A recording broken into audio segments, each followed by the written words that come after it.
भक्ति दान गुरु दीजियो देवन के देवाओ।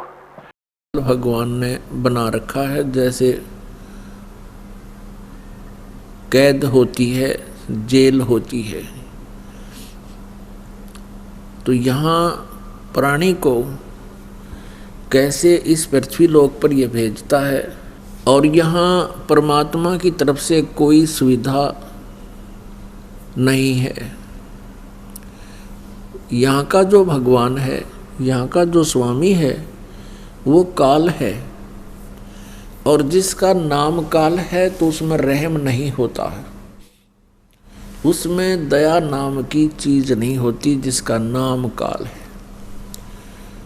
और ये गीता अध्याय नंबर 11 के श्लोक नंबर 32 में स्वयं कह रहा है कि अर्जुन मैं काल हूं, और अब इन सभी सैनिकों का, सभी लोकों का नाश करने के लिए अब प्रवृत्त हुआ हूं।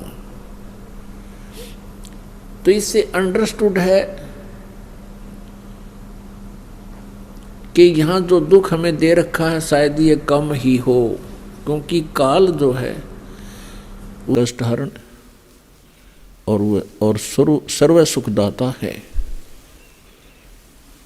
लेकिन हम गुण तो परमात्मा के सही सुना करते थे, लेकिन वो भगवान कौन है जो ये सर्व सुख देता है, सब कष्ट हरण करता है, जिसमें ये गुण सभी विद्यमान हैं, यह अभी तक हम निर्णय नहीं कर पा रहे थे।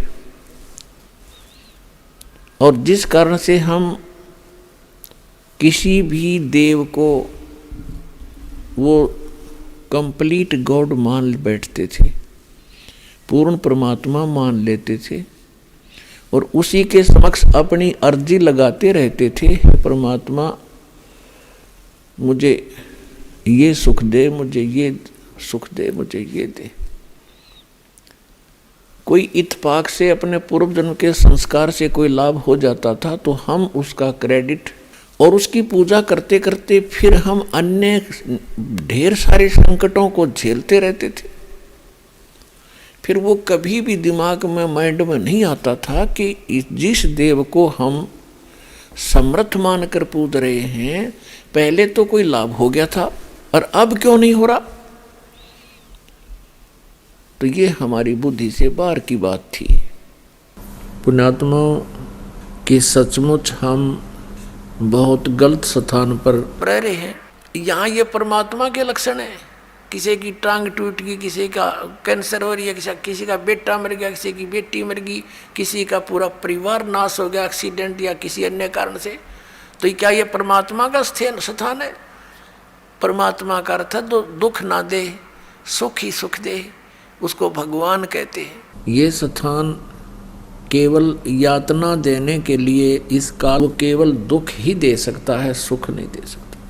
परमात्मा कहते हैं भक्ति बिना क्या होते है, भरम रहा संसार, रति कंचन पाया नहीं, रावण चलती बार।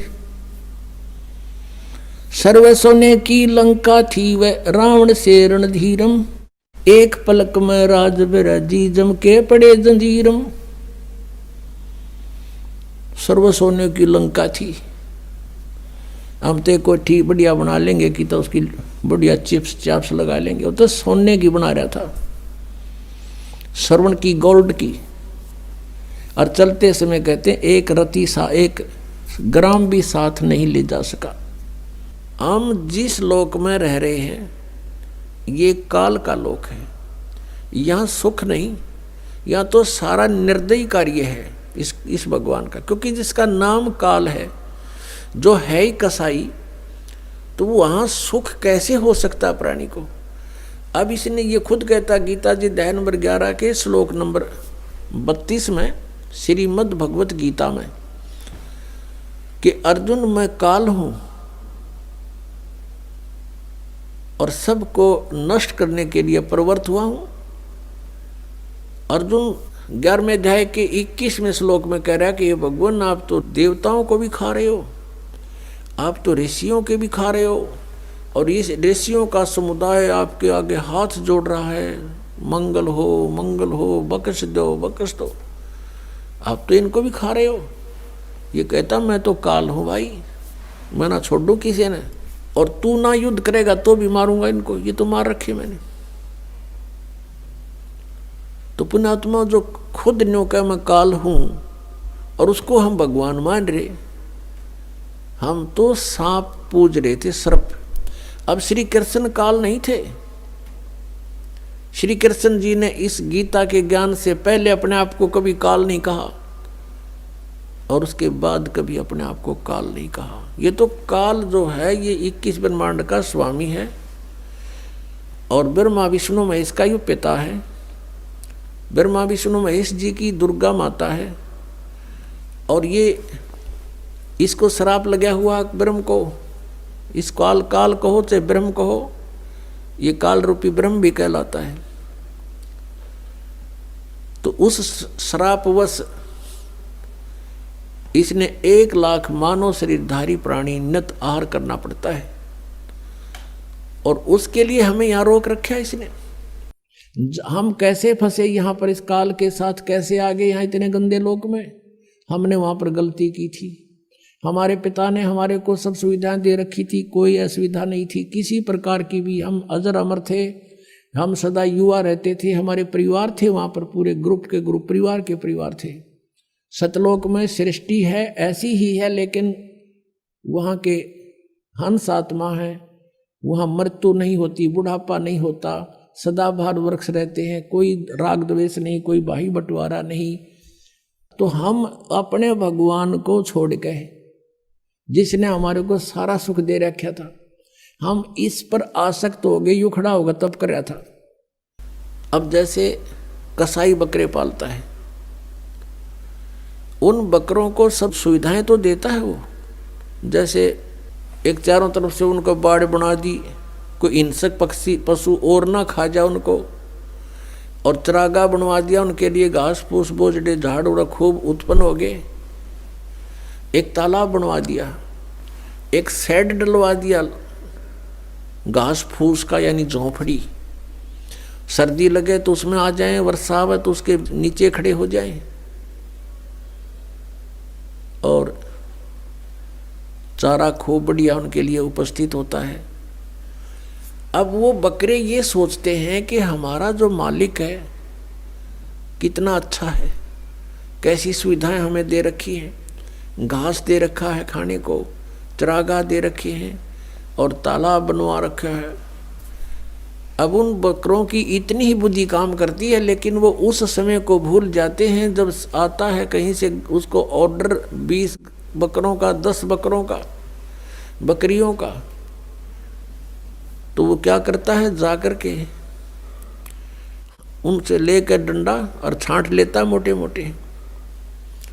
अब उसमें किसी का बेटा मरो, चाहे किसी की बेटी कटो, चाहे माँ कटो, चाहे बाप मरो, वो ना देखता है किसका बेटा किसकी माँ है, इसकी माँ का क्या हाल होगा, रोएगी, इसका बच्चे रोएंगे, तो वो तो उनको निकाल लाता है। वह नहीं सोचता, उसके मन में भी ना आती है बातें, उसने तो छांटने मोटे मोटे और जाके कड़च करवा देता, कटवा देता है। तो यही हालत आप जी की हमारी यहाँ पर हो रही है। आप देखते हो दुर्घटना में परिवार नाश हो जाता है। वैसे किसी आपदा में जैसे भूकंप आ गया, वहाँ पर अक्षेत्र नष्ट हो जाता है। किसी परिवार के 4 मर गए, 5 मत, किसी के 6 मत, 3 मर गए, कुछ बालक बचे, किसी का बाप बच गया। तो ये स्थिति हमारी यहाँ पर है, जैसे कसाई के बकरों की होती है। और हम ये सोचते हैं देखो कितना अच्छा भगवान है, कितनी अच्छी पृथ्वी दे रखी है, इस पर अच्छे नाना भिन्न भिन्न प्रकार के फल फ्रूट हैं, काजू किस्म, सेब संतरे, कभी झरने बह रहे हैं, बढ़िया दरिया बह रही हैं, नीचे जल है, बहुत अच्छा वातावरण है, और हम संतान उत्पत्ति करते हैं और खाता वो है। लेकिन हम सोच नहीं पाए कि ये हो क्या रहा है, ये क्या हो रहा हमारे साथ, क्योंकि हमारी बुद्धि इतनी कमज़ोर बना दी इसने, और ऐसा शरीर में हमें फिट कर दिया कि हम ज़्यादा सोच नहीं सकते। इसमें कभी कुछ हो रहा है, कभी कोई बीमारी या टेंशन, 100 प्रकार की समस्या इसके अंदर। तो ये ज्ञान भगवान ने आके बताया। आदरणीय नानक साहिब जी को परमात्मा मिले, पहले मिले अपने कबीर रूप में जाके।